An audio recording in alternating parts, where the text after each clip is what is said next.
साधना news के खास कार्यक्रम में हमारे बीच में उपस्थित हैं डॉक्टर हर्षप्रीत टुटेजा, डॉक्टर मनीष तिवारी। स्वागत के लिए मैं बुलाना चाहूंगा राकेश जायसवाल जी को, दुर्गेश गुप्ता जी को। आप आएं और मंच पे उपस्थित अतिथियों का स्वागत करें।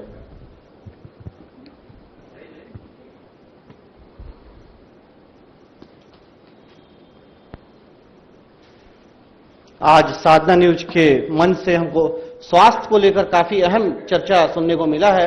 मैं अतिथियों के स्वागत के लिए राकेश गुप्ता जी, दुर्गेश गुप्ता जी को बुलाना हूं।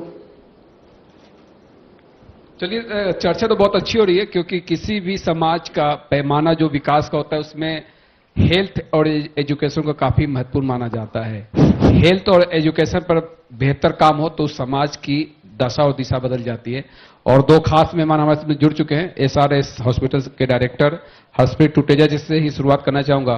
टुटेजा जी, हेल्थ सेक्टर में आप सरगुजा में लंबे समय से काम कर रहे हैं, ऐसे में आप क्या क्या बदलाव देख पा रहे हैं सरगुजा में?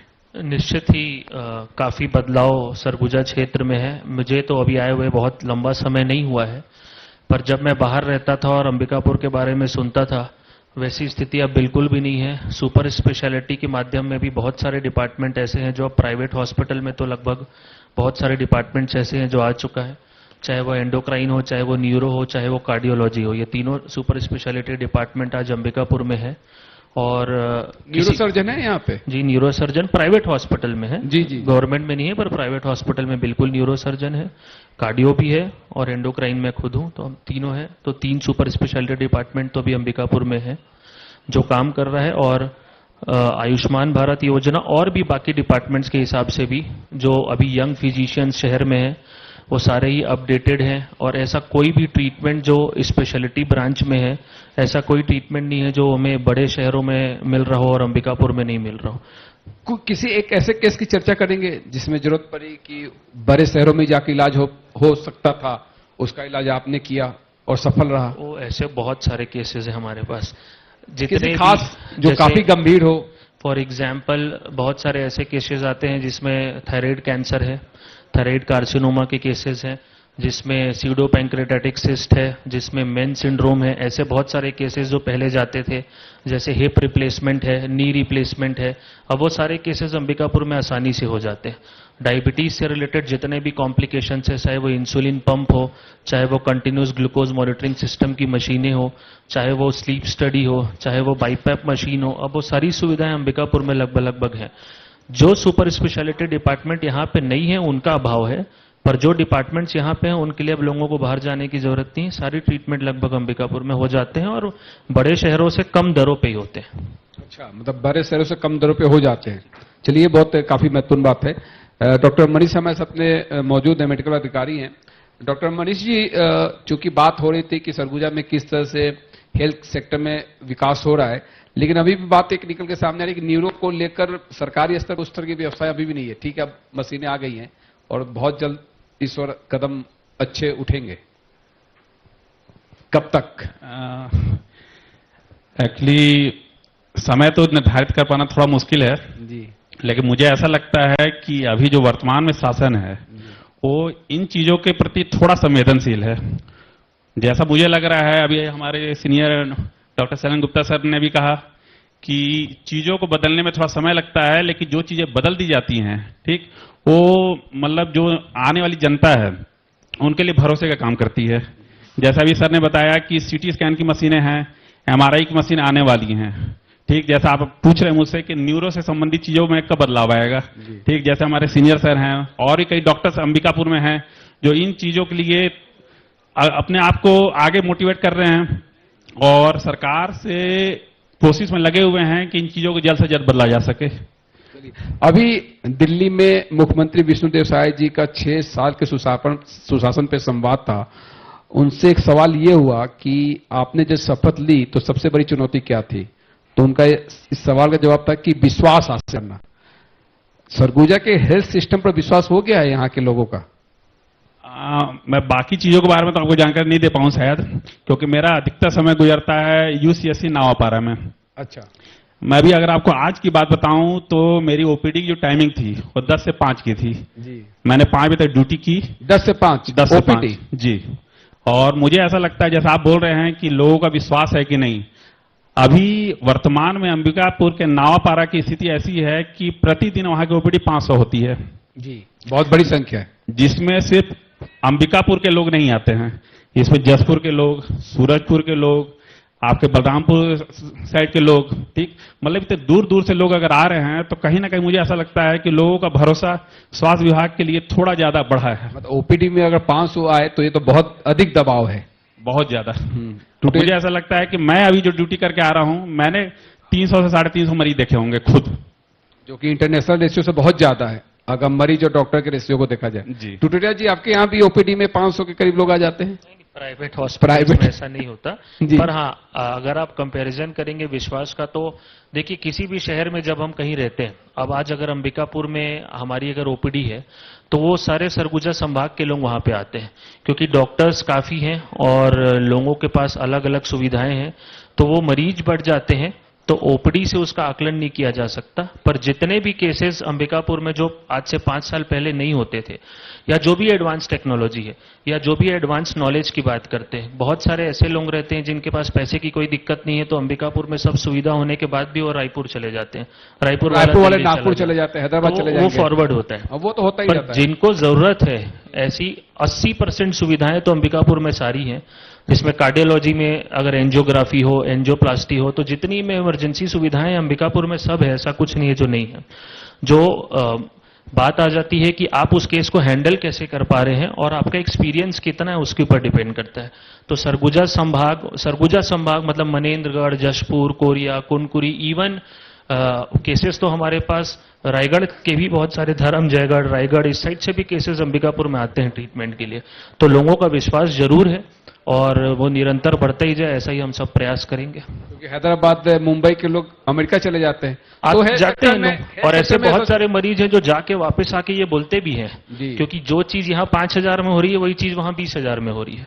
तो जब उन्हें, क्योंकि जानकारी का भी कुछ लोगों को अभाव रहता है, हर तक प्रचार नहीं पहुंच अभी पाता कि मुंबई क्या का क्या पेशेंट सुविधा था, है। वो बालाजी में आकर उसने ऑपरेशन कराया, ऑपरेशन सस्ते में हो कराया। गया, तो उसका बोला कोई ना कोई रिलेटिव जरूर रहा होगा रायपुर में, जानकारी नहीं पहुंचेगी तो वो नहीं आ पाएगा। जी जी। तो माइग्रेटरी पॉपुलेशन तो हर जगह रहेगी, हम्म। पर जो गरीब लोगों का जो सबसे बड़ा दिक्कत था कि बाहर जाने का, तो जो सरगुजा संभाग के इंटीरियर के एरिया है, वो सब आज अंबिकापुर आते हैं और उनका आसानी से 80% इलाज तो अंबिकापुर में अच्छे से हो जाता है। कुछ ऐसे डिपार्टमेंट्स है जो अंबिकापुर में नहीं है, जिनके लिए भले ही उन्हें रायपुर जाना पड़ता है। चलिए, 500 की ओपीडी की आपने बात की, अगर बीमारी को ट्रेंड को समझा जाए तो मौसमी बीमारी से संबंधित लोग आते हैं ओपीडी में, या क्या है सरगुजा में जो बीमारी जो खास? अगर मैं नावापारा की बात करूं तो यहाँ मतलब बीमारियों के वेरिएशन के हिसाब से मरीज जाते हैं। जी। हमारे यहाँ यूएसजी करने के लिए भी एक डॉक्टर बैठती हैं, ठीक, जिस वजह से जो एएनसी की महिलाएं होती हैं, प्रसव से संबंधित महिलाएं होती हैं, उनकी भीड़ लगी रहती है, उनका भरोसा बना हुआ है। एक हमारे यहाँ शिशु रोग विशेषज्ञ हैं डॉक्टर शीला नेताम, ठीक, उनकी वजह से जो बच्चे हैं, ठीक, मतलब उनके माता पिता बच्चों को लेकर आते हैं ये सोचकर कि एक अच्छी शिशु रोग विशेषज्ञ है नावापारा में। जी। जैसे मैं अपनी बात करूं तो सर्दी, खांसी, बुखार, मतलब अभी जो भी मौसमी बीमारियां हैं उनसे संबंधित मरीज मेरे पास आते हैं। और एक सिकल सेल के नोडल बैठे हुए हैं डॉक्टर श्रीकांत सिंह चौहान जी। ये सामने हमारे बैठे हुए हैं, ठीक, उनके पास लोग सिकलिंग के लिए भी आते हैं। कई ऐसे मरीज होते हैं जो दूर दराज इलाकों से आते हैं जिनका सिकल सेल से संबंधित कोई जानकारी होता नहीं है उनके पास, और वो अंत में थकने हारने के बाद ये सोचकर आते हैं कि शायद नावापारा हमारा ज्यादा अच्छा इलाज होगा। और हम लोग अपनी कोशिश में लगे हुए हैं कि उनके विश्वास पर खरे उतर सके। तो इस वजह से हम लोग अपनी जो भी सेवाएं देना चाहते हैं या दे पा रहे हैं पूरी ईमानदारी से दे रहे हैं। चलिए टुटेजा जी, इस मंच से कुछ महत्वपूर्ण बात जो आप रखना चाहें? मैं बस अपने पिछले 4 साल के कार्यकाल में जो महसूस किया हूं वही आपके माध्यम से अगर गांव के लोगों तक, जन जन तक पहुंच सके। यहाँ क्या है, नॉलेज का अभाव बहुत है। गरीब जनता के पास पैसा नहीं है वो अलग चीज है, पर समय रहते वो जो इलाज नहीं कराते हैं वो सबसे बड़ी तकलीफ है।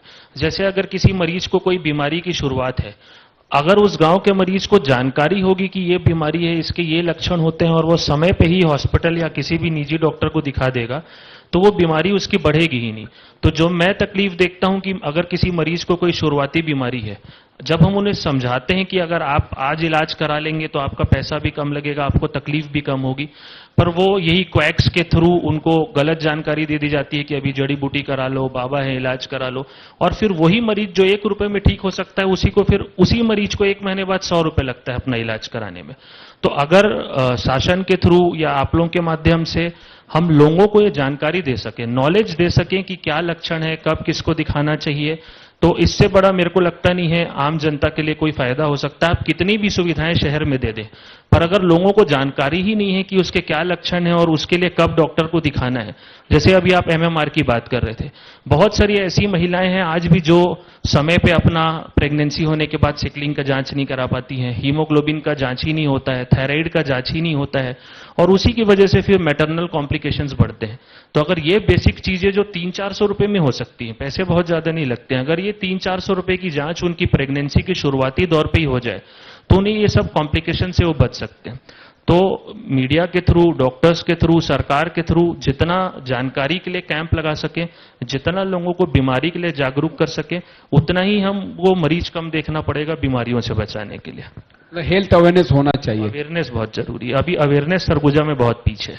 मतलब लोगों को ये समझाना कि आप 100 रुपए की चप्पल पहन के 10,000 के पैर के घाव की या बड़ी बीमारी से बच सकते हैं, वो अगर कोई उनको समझा दे, तो जो लोग ये बोलते हैं कि पैसा बहुत लगता है या दवाइयां बहुत महंगी आती हैं या इलाज बहुत महंगा है, वो उन लोगों को इन सब की जरूरत ही नहीं जबकि पड़ेगी। सरकारी सुविधाएं काफी बढ़ गई हैं। हाँ, जब और अवेयरनेस, आप सुविधाएं सब दे रहे हैं पर आप लोगों को अवेयर नहीं कर पा रहे हैं। जी। अगर लोग अवेयर रहेंगे तो ये सब दिक्कतें उनको नहीं होगी। चलिए, आपका क्या मत है डॉक्टर साहब? मुझे ऐसा लगता है सरकारी तंत्र में अवसर तो बहुत सारे हैं, बस ये है कि हमें एकजुट होकर उन अवसरों का उपयोग करना है। जो भी पब्लिक आती है, जो भी जनता आती है, उनके स्वास्थ्य सुविधाओं के लिए। और मुझे ऐसा लग रहा है कि जो अभी हमारे भविष्य के जो डॉक्टर्स आने वाले हैं या फिर जिन डॉक्टरों के सानिध्य में हम ड्यूटी कर रहे हैं, उनका हमें अगर अच्छा मार्गदर्शन मिलता रहे तो हम इस जो अचीवमेंट है या फिर जो इस एम को जल्दी पूरा कर लेंगे। चलिए, तो आप दोनों का मैं बहुत बहुत धन्यवाद करना चाहूंगा इस खास चर्चा में शामिल होने के लिए। Thank you. धन्यवाद हरप्रीत टुटेजा सर और डॉक्टर मनीष तिवारी जी। आज साधना न्यूज के मंच पर आपसे अहम मुद्दों पर मैं स्मृति चिन्ह भेंट करने के लिए बुलाना चाहूंगा आरके गांधी सर, डायरेक्टर साधना न्यूज, शेखर गुप्ता जी, सरगुजा हेड साधना न्यूज,